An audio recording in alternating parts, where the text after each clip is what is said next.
Welcome to the Filmistines, the podcast where we discuss all things movies. Join us as we dive deep into the latest releases, revisit classic films, and explore the art of cinema. Whether you're a film fanatic or just love a good flick, we've got you covered. From Hollywood blockbusters to indie gems, we'll be breaking down the storytelling, cinematography, and everything in between. So grab some popcorn, sit back, and get ready for some cinematic magic. If you like what you hear, please consider subscribing to our Patreon at patreon.com/Filmistines. We offer tiers at the $1, $5, and $20 level, where the $20 tier grants the ability to request films for future episodes. This is the Filmistines, where movies are more than just entertainment, they're an experience.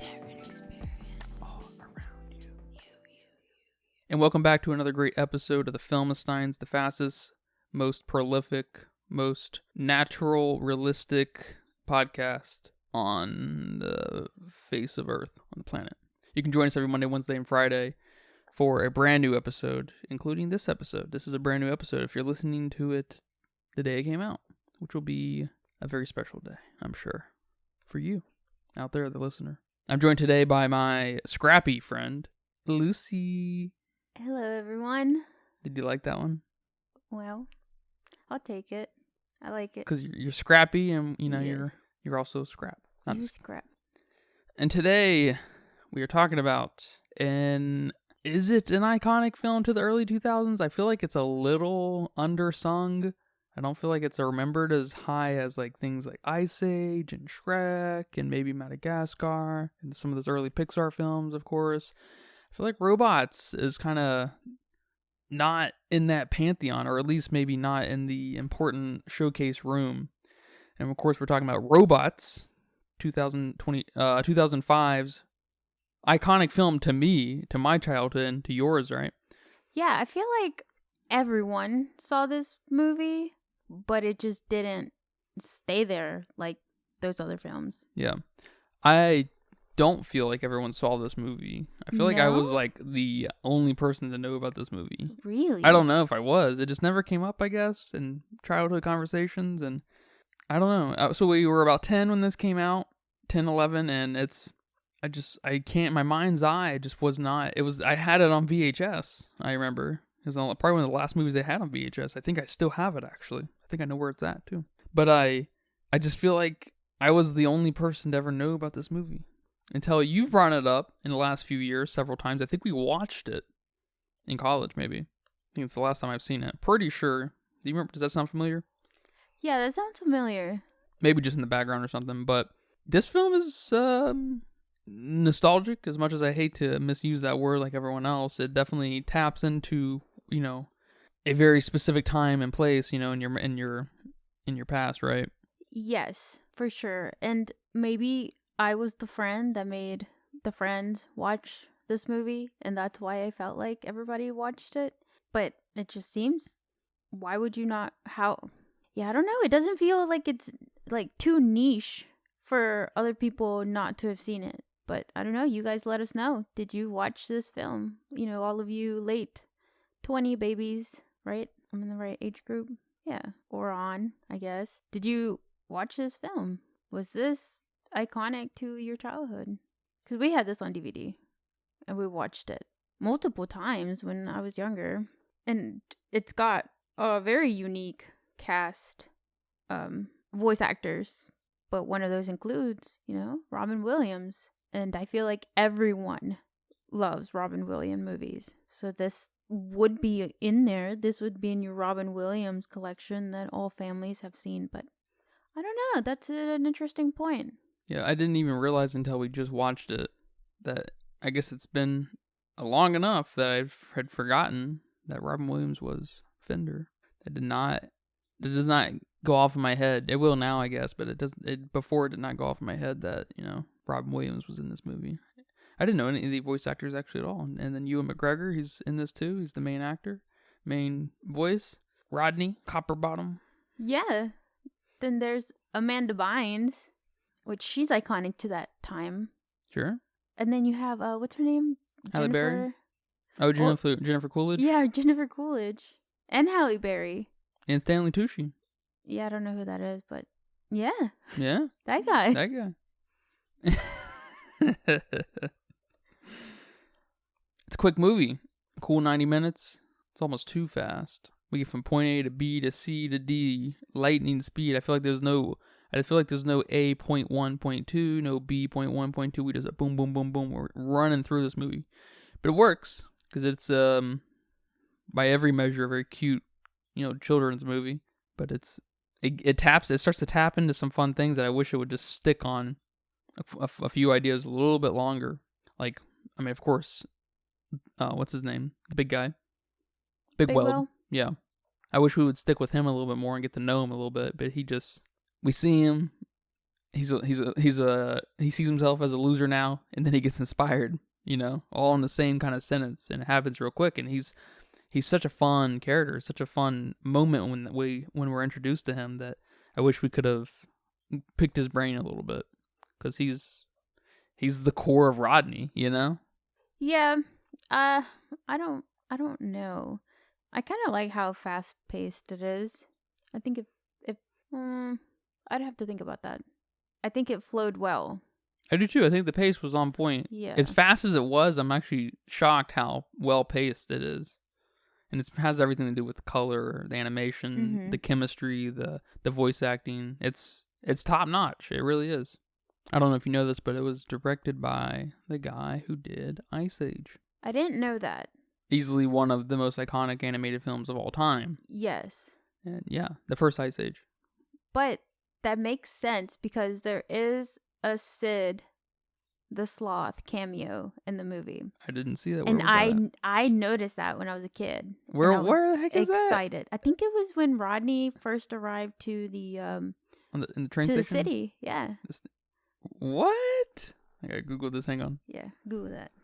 You noticed that too? When I was a kid, That's man, and I sick. was so excited that movies could have this kind of thing in them. It's awesome.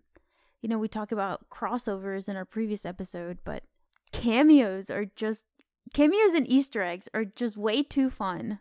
Oh my god. I guess I just didn't connect the two. I know that bit. I can see that. I see the robot in that scene. Yeah. I didn't connect that. I didn't think about that. Just something about cameos and Easter eggs are just fun. They're just fun to include in movies. And noticing them as a kid makes you feel like... Yeah, there's like a mystique around that. Yeah. That's just unmatched. No, I get that for sure. It's like, whoa, what do we have It's here? like, is that What supposed to this? be there? Yeah. Did they accidentally put that there? Yes. Yeah, I used to think that in games too. Like, oh my god, what is this secret? What is this doing here? I can't even think of anything specifically off the top of my head. You look around. Yeah, you're like, it's an interesting feeling for sure. I still get that a little bit, but now I anticipate it. I remember one time, and I think it was it's probably the last time I felt like this when I was being a kid, was I found a Dark Souls reference. I guess it may have been Demon Souls at the time. I'm not sure if it's Dark Souls or Demon Souls reference in Borderlands 2 with the Onion Knight and stuff. Do you know the Onion Knight, the guy with the big, he has like a onion shaped helmet, and he's like got a big gut too. Yeah. That's cool. Yeah, and I was just like, that's so cool. I just can't get over that. And I'd go over there. Every time I was in that area, I'd walk over there and look at it. So I was just like, what the fuck? How does this happen? I mean that's stuff, man. And I wonder if kids today feel it because, my nieces are watching videos, YouTube shorts, TikToks of these kinds of things before they even watch the movies.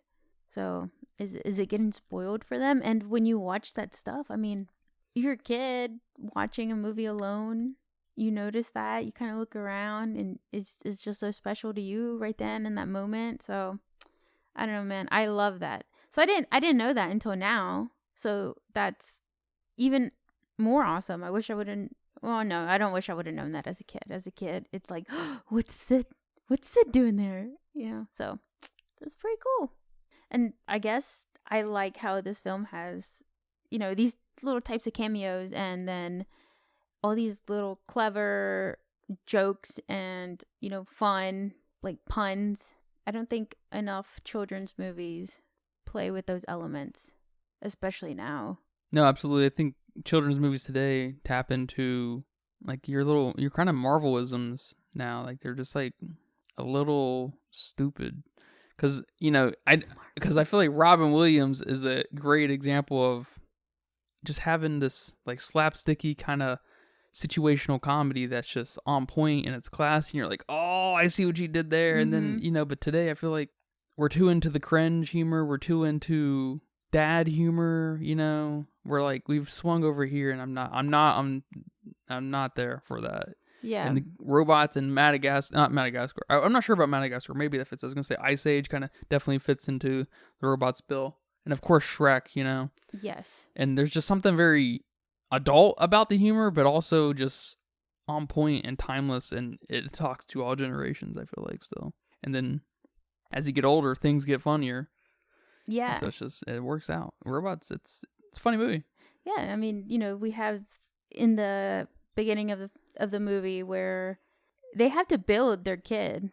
The parts come in, they get shipped in, which is freaking awesome and hilarious. Yes.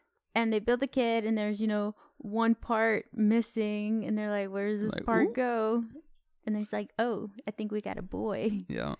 And when you're a kid, it's just kind of like you think you get it, and it's like, okay, haha.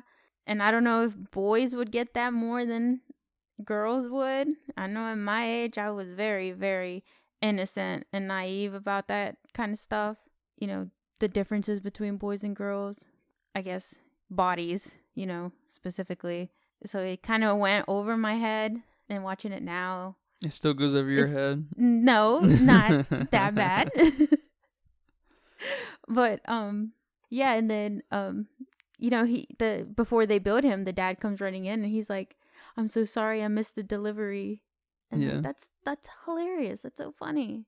And it's just so small, so clever.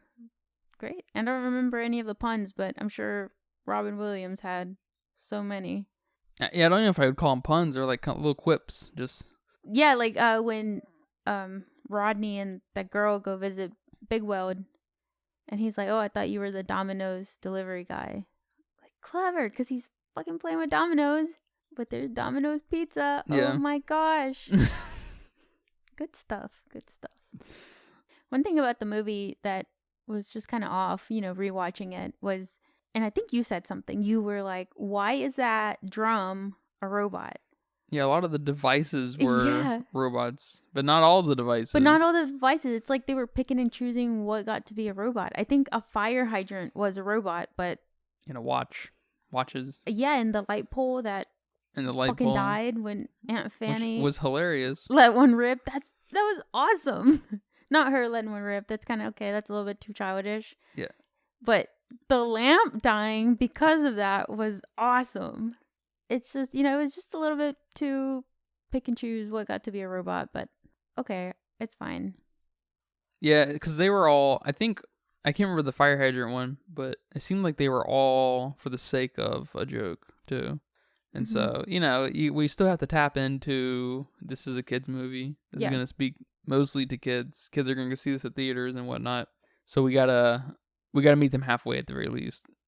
And so we see that a few times throughout, which all of them are quick and out of the way and actually sometimes funny. Because like the fart one, it's like, of course, we gotta have a fart joke in here. Every fucking 10-year-old thinks that's funny. But then the lamp dies, and but he's not only dies, but then the morning there's tape around where he died. It's just like, that's funny. That's funny. Yeah, it was outlined. Yeah, I think the fire hydrant, there was a robot dog trying to pee on the fire hydrant. It was like, hey, not here or something. So yeah, that's for kids. For the joke. Yeah. And the drum, I guess, was just saying, ow. Yeah, that was just, I could see your 5-year-old niece laughing at that because someone's in pain, Yep. And he's expressing his pain. I can definitely see all those little kids laughing at that. Yeah. Like, he's getting hurt. And you're like, that's not funny. That's stupid. But then you're laughing at them laughing at that, which is in itself funny. Yeah. But when they get hurt, they're not laughing. Oh my gosh. So it's funny. What do we think of the this like soft touch into capitalism, almost to the point where they provide the problem and then they also provide the solution? But I guess in this case we're facing something actually a little more specific to the time, maybe, is we are facing this thing that is like maybe universal to like your phone, right? You got the auxiliary cords on your phone or whatever, and they decide to just take it away. And so now you have to buy the more expensive device because, you can't buy that one or whatever. And so it's just kind of a funny, we don't really get into it any more than that, I guess, but it is kind of the catalyst for Rodney to be like, no, this is kind of fucked up. This is not okay. Yeah. Yeah, and then inspires Big Weld. Yeah, in the process. It's cute. It's clever. It's not too much. I think that's a good way to put it. That's a good way to put it. Not too much. Yeah, a kid could understand this.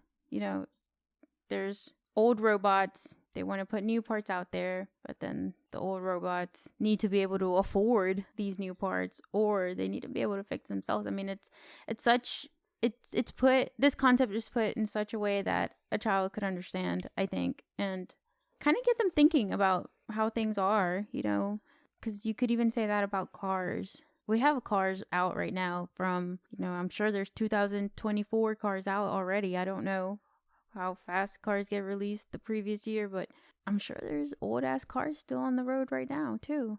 Yeah, some countries are actually famous for taking care of their vehicles. Do you know that? No. Cuba is extremely famous for taking care of their vehicles because the world basically sanctioned off any manufacturer from shipping their cars into Cuba. And so they had all these cars from like the 40s and 50s and then they were taken off the map to being, from being a client for these manufacturers. And so they were forced by just the nature of doing business to take care of their cars. And so today lots of people have pristine, top condition 1950s vehicles. Wow. Yeah, and so it's a little bit of a time capsule over there. And that's, because a lot of the world, we don't see that today.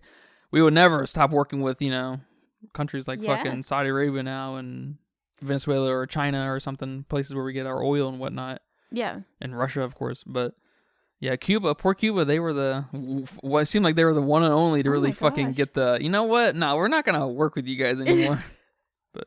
And that went the other way too, I think, for a while, in that we wouldn't buy any Cuban products. But now I think we do buy some Cuban products. Okay. I think Cuban gold is sold to the world. Like Cuban necklaces, it was very famous. And then, of course, the Cuban cigar is probably their most famous product. Yeah, that makes sense. So, and I think those are legal now everywhere too. Those were illegal to have at one point in our lifetime, I think. Really? I think so. Huh. No, I didn't know that. But I mean, even now, how many, kids of our age or younger, age driving young adults actually go get their oil change when they need to, or get their tires rotated? Do they even know your tires are supposed to get rotated? And check your oil. Do you check your oil? Do you check your tires? See how bare they are? Or are you waiting until, your grown ass neighbor or dad or friend or whoever tells you, hey, you need to get those tires? You got bald tires. Yeah. It's like, what? Tires can get bald? Yeah. I didn't know they grew hair.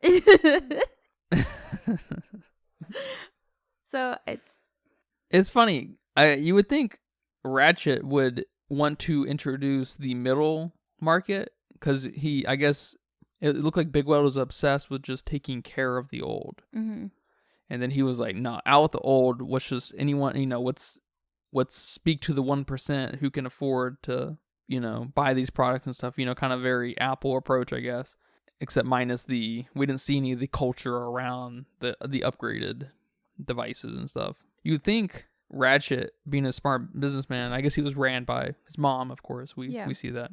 But he would want to introduce better parts, better new parts, but not quite on the upgrade level where we could, talk to the middle class, basically.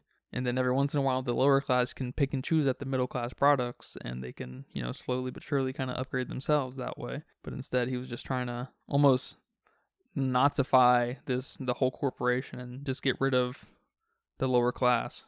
Yeah, and I think that speaks a little bit to kind of individuality and how each of these robots don't need to be the same, because all of Ratchet's new parts were all the same size, same color, same, shininess. And we have all these other robots with so much personality and things colors that make them different, first of all, and the parts make them different. I mean, you have, Amanda Bynes here, her character has like pigtails and she's yellow. And then you have Fender, who has a fucking hand crank thing on his head, shows his age, but he's red, he's kind of vibrant, he's got a loud personality. And then you have Aunt Fanny, who's got, a big butt, and she's kind of like snail looking, and she's got one wheel, and they're just so different from each other. So, on that level, it speaks to kids that it's okay to be yourself, it's okay to be an individual, it's okay to have this personality. So maybe that's kind of where that was going with. No, absolutely.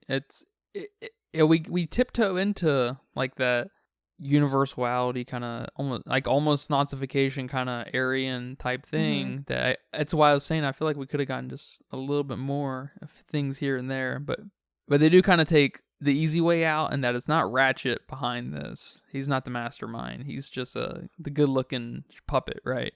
Yeah. And then his mom, that thing is the thing. What is her inspiration? Is it because she's so ugly that she wants to destroy? I mean, I don't know. I don't know. What is her obsession with? Is she just like controlling? Maybe we're dealing with a narcissistic disorder here, because the dad is like hanging from some wires, or he's just hanging there. Yeah, he's just hanging there. He's basically naked. Yeah. He's like, hi, son. And he seems fine with it. Yeah, he's cool with it. But she runs the production where all these robots that no longer work or no longer have parts, the chop, I guess that's what they called it, and they get turned into the shiny new parts, right? They get melted down and get turned into the shiny new parts. So maybe she's just looking at it from a money perspective. She just wants to get rich, selling just to the, like you said, 1%, getting rid of all these other people.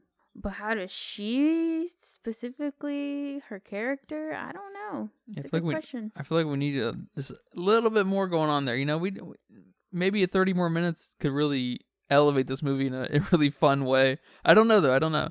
But I guess we do get the kind of ironic, you got what you got coming to you kind of thing with her, and that she's an ugly, in quotes, kind of robot. She's clearly breaking down and not perfection like her son is, or Halle Berry's robot character is, what's her name?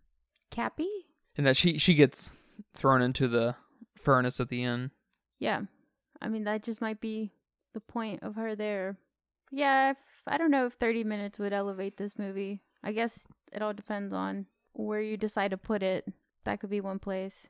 Like a little like flashback with Ratchet would have been kind of cool, I think. Yeah. Something like that. Yeah. And where maybe it's about Ratchet, but we see his mom kind of pulling the strings about something going on, and it kind of foreshadows what was to come with the business and stuff. And I wish we could have just got a little more of a philosophical thing happen with Big Weld, like Wizard of Oz style, or I don't know, because he's there, but he's kind of a mysterious figure, right? He's there in Robot City, but Rodney can't find him. No one seems to know where he's at. Well, I guess that's not true. People, Cappy takes Rodney there, doesn't she? Yeah. So she knows, but I guess there is kind of a mysteriousness there, because he's got a goodness about him that maybe we're nervous about, because we just saw Ratchet and how he's running the business and stuff. And it's like, okay, so Big Weld must be a fraud and just be a TV personality kind of thing. Mm-hmm. But then I feel like then we could have got something really deep when we met Big Weld, but we really didn't. No, we didn't. Yeah, maybe they could have done something different there. That's the only problem I really have with this movie, is I wish if I could ask for one thing more, and it's more about Big Weld. That would have been it. And of course, he was played by Mel Gibson. He was played by Mel Brooks, the legendary Mel Brooks. I didn't know that either. I didn't know that either. Yeah. I didn't know that either. Only in recent months since I've been a study or a film. Filmstein. Filmsteins at patreon.com/Filmsteins. Go subscribe. But one thing that was weird, that was off to me, I guess, was that it seemed like Rodney's dad was the only one who had a job that was on his body, because he was a dishwasher, and that was part of his self. And no one else seemed to have that I can remember. Couldn't he take it off? Yeah? Yeah, in the end he took it off and was like, here's your crap, and like threw it at his boss. Yeah. I guess we didn't see a lot of like blue collar work happening. Mm-hmm.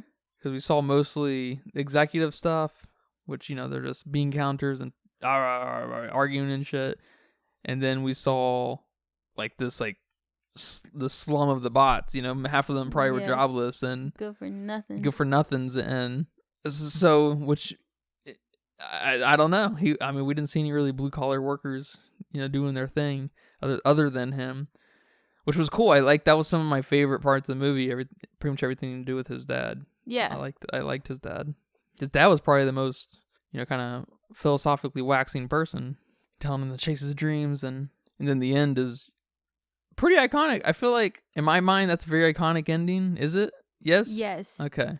I have that like sound. Yeah. Of the dad playing the trumpet in my head just randomly pop up. Yeah. Me too. Okay. Good. Because I didn't have someone in my life when I was little who had this movie in theirs, you know, like it just wasn't, I don't know. I feel like I wasn't around anyone who watched this movie. That's weird. But that's not the case for Ice Age or Shrek. You know, everybody has seen Shrek. Everyone's seen Ice Age. Everyone's seen the early Pixar films, Cars and Nemo and shit. I always feel like this was something that was a little undersung, at least. I'm not underappreciated or rated, because I feel like it's rated appropriately. People who have seen this movie reflect on it properly, I think, equivalently. Mm-hmm. Which is good. Yeah. I think they had a lot of fun, first off, making this film, because there's so much detail everywhere with this world they created. You know, this isn't based off of anything. It's not based off of a cartoon or a book, or, you know, they didn't have any source material. So that was pretty fun, especially the traveling. Well, I guess not the traveling. I guess just specifically that scene where they get launched. They get put together in a ball. You know, yeah, it's Rodney like a Rube and Goldberg Fender. machine. Yeah, and then they just have so much fun with that, and that's so cool. And I mean, throughout the film, they have so much fun with everything they created here. The dominoes. Yeah, that's probably the most iconic scene. And the dishwashing scene, mm-hmm. where his little robot creation is washing the the dishes. The fight at the end. Yeah. Which is a little out of place, but we gotta have the fight. But it's kind of,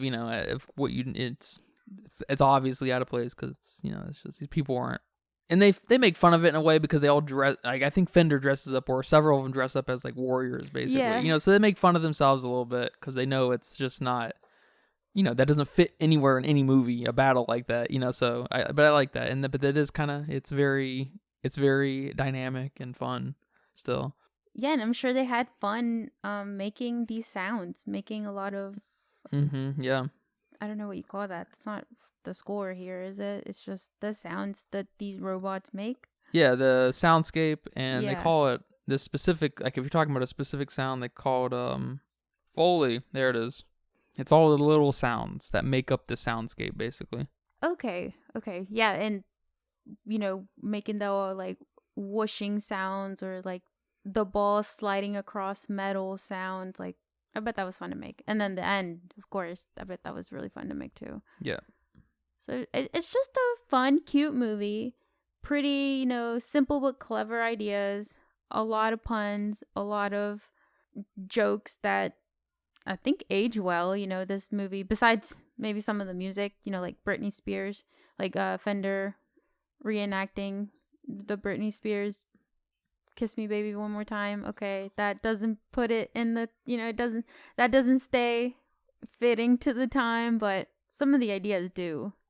One weird part was when we see Rodney growing up, and he has to have spare parts, which, I could kind of relate to it as a kid, because I had got a lot of hand-me-downs, me and my sister were about 4 years apart in age. So, we were kind of at that age where we could do hand-me-downs. We weren't close enough that we had to share the same size, but not too far apart that by the time one was really old or whatever, you had to store it for years. So we were at that age where I got a lot of her hand-me-downs, and, my parents coming from another country, money was a little tight in the beginning, so there was a lot of yard sale clothes or, so I could kind of relate there. But just what was funny to me was him getting that shirt from his girl cousin, Veronica, that pink shirt part he has to get on. Yeah. That's weird. That's funny, but it's weird. What? You really couldn't find any other male part for Rodney here? It's kind of funny because, I mean, it's maybe progressive in some sense that gender only provides a sense of aesthetic and design and not no utilitarian kind of function. Because we have Fender towards the end. He has girl bottoms, I guess. He's got a skirt, right? And then, I mean, his sister, the yellow Amanda Bynes robot, she even says, oh shit, I have a sister, and she's like an ugly sister. Yeah. And so they play up that play that a little bit. It's funny. Yeah, nowadays that would probably be canceled. That's so stupid. It's so innocent. It's just a ha-ha here. Just like, you forgot this part. Where does this go? It's funny. It's funny. There's no need to get insulted. Is that what's going on here? People are being insulted because someone has a pink shirt that's a guy? I don't know. Yeah, I don't really know. Yeah. But my favorite scene is when he calls his dad. And, his dad tells him they're not making spare parts for me. I don't know how much longer I got, blah, blah, blah. And then he hangs up and the telephone is like, I'm so sorry about your dad. And then he's like, but with our family plan, you can call him, however long you want. I don't know what he said, but that was so funny. Yeah, that's another one of those jokes where we just, it's a random device is us apparently a robot and they make a joke on it. Yep. But it is good. Yeah, I want to know where all the humans are at.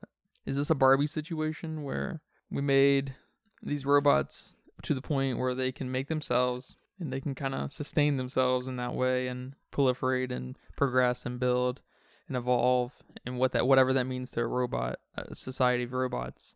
But where did this start? What is the evolution of robot? They look like they are in the sky. They do, don't they? Yeah. I wonder if there's a deep theory about that. They're probably above us. And you know what I was thinking yesterday when we were watching the movie was that Rodney and I think her name was Jenny. Did you ever watch that show, My Life as a Teenage Robot? How they kind of share similar colors and kind of look alike. Yeah. But in her world, there's humans. So I don't know. Maybe the robots got sent up to the sky. And she didn't make it. She didn't make it. So the old lady in that cartoon is the creator, maybe. Jenny's mom. Yeah, I don't know. I tried to look up, see if there's any theories on that, but there wasn't much. I was like, wait, they look kind of similar. Yeah, this movie's too old to have all the crazy theories. If it came out today, we'd have more theories, but it's too old for that shit now. They're not going back that far. That'd be our job. I'm not going back that far. Yeah. Cute movie. All right. Well, I got a question for you. It should be the question that everyone is expecting at this point. How much did this movie cost to make? This one was tricky because it's older, but not that much older. It's 20 years? About 2005? A little bit more. And it's all animated. So I just took what my guess or what the last animated film we reviewed that was all animated, which maybe was Spider-Man Into the Spider-Verse. And that one made 90 million. So I don't think this made, or I don't, not made. The budget was 90 million. I don't think this was quite there. So I took it down to 50. And that's it. That was my logic. That's not bad. That's really not bad. But I guess it's worth noting that it's enough time for inflation to matter. About 20 years is enough time for inflation to matter. So it should be less? It should be more. Oh, it should be more than 90? It should be more than whatever guess you're going to think Like if you're comparing it to a movie made today, it should be a little bit more than. Maybe I'm having a dumb moment right now. What do you mean? If this movie was made today, I don't think it would cost quite what Into the Spider-Verse cost. Which was 90? Which was 90. Okay. So you're thinking $50 million today? No. I put in that it was made back then. Okay. So I guess it kind of depends on what angle you're looking at here. I don't know. I'm just going with 50. 50? I'll just lock it in. Okay. Just lock it in. It's pretty close. Okay, Your first guess was closer though. 75 to 80 million. Oh no. Yeah. I mean, that's still pretty close. Yeah. I guess. And that would be, in today's money, that would look a little bit more like 130. Wow. Yeah. Okay. All right. This movie costs more to make than Into the Spider-Verse. Oh, really? Yeah. Yeah. Okay. In today's money, I think accounting for inflation. Well, if that's true, Into the Spider-Verse only cost $90 million? I think so. That's surprising. I forgot. I'm surprised by that. Because I think I guessed 75, if I'm not mistaken. No, I guessed 75 for Detective Pikachu. I don't think I guessed for Into the Spider-Verse. Oh, it's kind of funny that a movie like this, or Ice Age, or even Shrek could cost more in today's money than something like Spider-Man or Puss in Boots or something. You know, you would expect those to be a little cheaper because of the technology and everything. But I guess it's really doesn't. It shows that, I guess it has everything to say that it doesn't really have anything to do with the technology. It has everything to do with the labor. So the labor is virtually the same. The talent's virtually the same, right? And so. Do you remember how long Into the Spider-Verse was?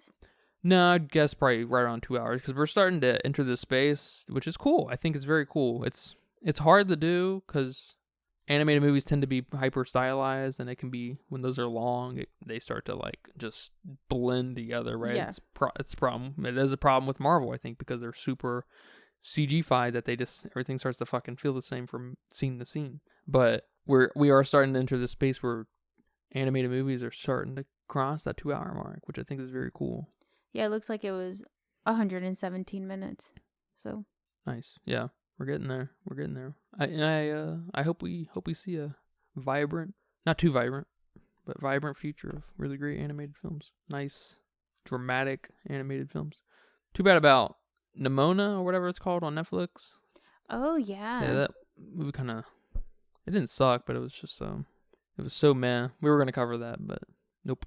Yeah, I watched the first 10 minutes, 10-15 minutes. Yeah. And it looked pretty cool. Yeah. It does look good. It's a nice animation. It's definitely inspired by, these recent animated films like Spider-Man and Puss in Boots, and it does have like kind of a Pixar-ness to it. I know it was supposed to be made by Disney at one point, and that was like, it was too gay for Disney at the time, and then Disney's like, all right, now we embrace the gayness, and then they're only doing that in a half measure, and it's kind of just weird and awkward, and it's like, all right, I don't know what's going on here, but Nimona wasn't worth the drama, so whatever though. That's on Netflix, so if you want to watch that, it's just over there sitting there collecting dust. But thank you for watching this film with me. Thank you for watching it with me. I did not expect to watch this. This was a last minute addition to our schedule. Thank you guys for listening to this episode of the Filmsteins. Don't forget to tune in every Monday, Wednesday, and Friday to the Filmsteins on Patreon, Google Podcasts, Stitcher, but Stitcher's going away soon, so don't even worry about that, to be honest. You know what I'm saying? Pandora, the Apple one, they're all good. Google. Until next time. What you say? Sorry, I said Google. I don't know if you said that, but yeah, go ahead. Until next time, take care. Bye-bye. Bye-bye.